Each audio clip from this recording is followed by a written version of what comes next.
Hey guys, let's chat.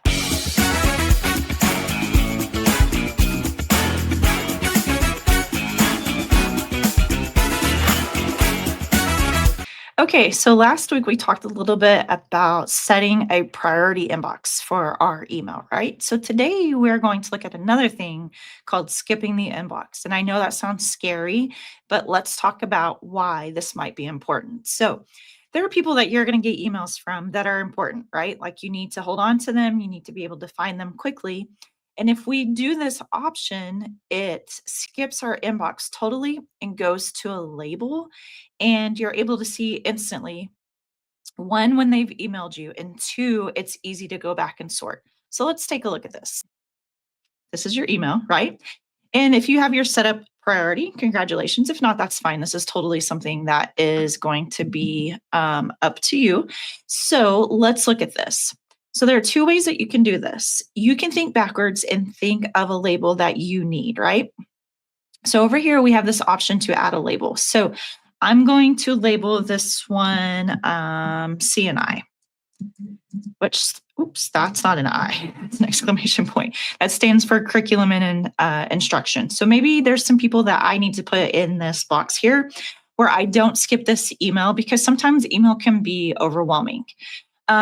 Principals and counselors, I want you guys to pay attention right here. This says Deladeo. You guys get a lot of emails. So look, I have 792 notifications. Now I get all campuses. Y'all's will be a lot less. I don't want all of that in my inbox because I might miss something that is important. So I have something right here where I can see all of my Deladeo notifications from staff or from students go right there. And then I can click on that and go through that in a day. That's over the weekend. Yeah, that's awful. Our students are not doing what they need to be doing on their Chromebooks, but that's a whole other topic that we can talk about later. So that is how you can get that out of this box and over here. So how do we do this? We're going to come over here to our gear and we're going to go to see all settings. And then you're going to come over here to where it says filter and block addresses. So there's a difference in creating filters versus blocked addresses. And we'll talk about that in just a minute. But we need to create a filter. So right here, we're going to say create a new filter. And this is where you get to decide. You can be as granular as you want, or you can keep it very broad, right? So I'm just going to put one of the team members' email address from curriculum and instruction in here just to filter it. So I'm just going to say Jana Price. Oops, right there. You also can get as detailed as has any words with curriculum, or you could say anything with instruction. So how you might want to use this is if you're a coach. And so anything that contains the word football, you could put this right here. You don't even have to have, sorry, I don't know why I'm pointing. You don't even have to have an email address right here. You can just say has the words football and you could filter it that way. So those are a couple of different ways, but I'm just going to use Jana's as an example. So I'm going to say create a filter. Now, this part is very important. You have to do two things on here.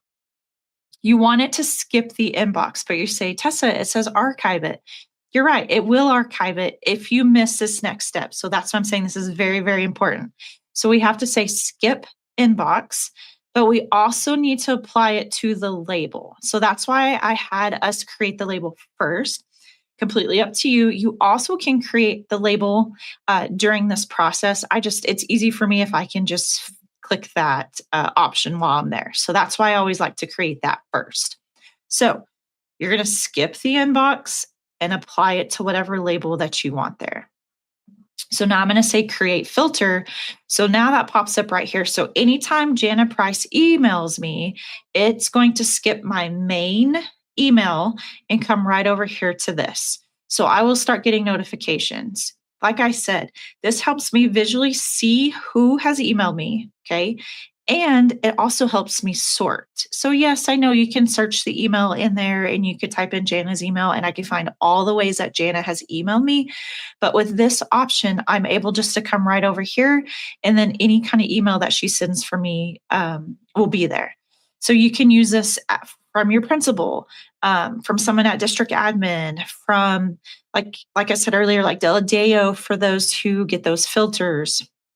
from your team lead, just different things like that. Those are all really great options that you can have there. So I hope that this is something that you can utilize just to kind of make your email a little bit easier.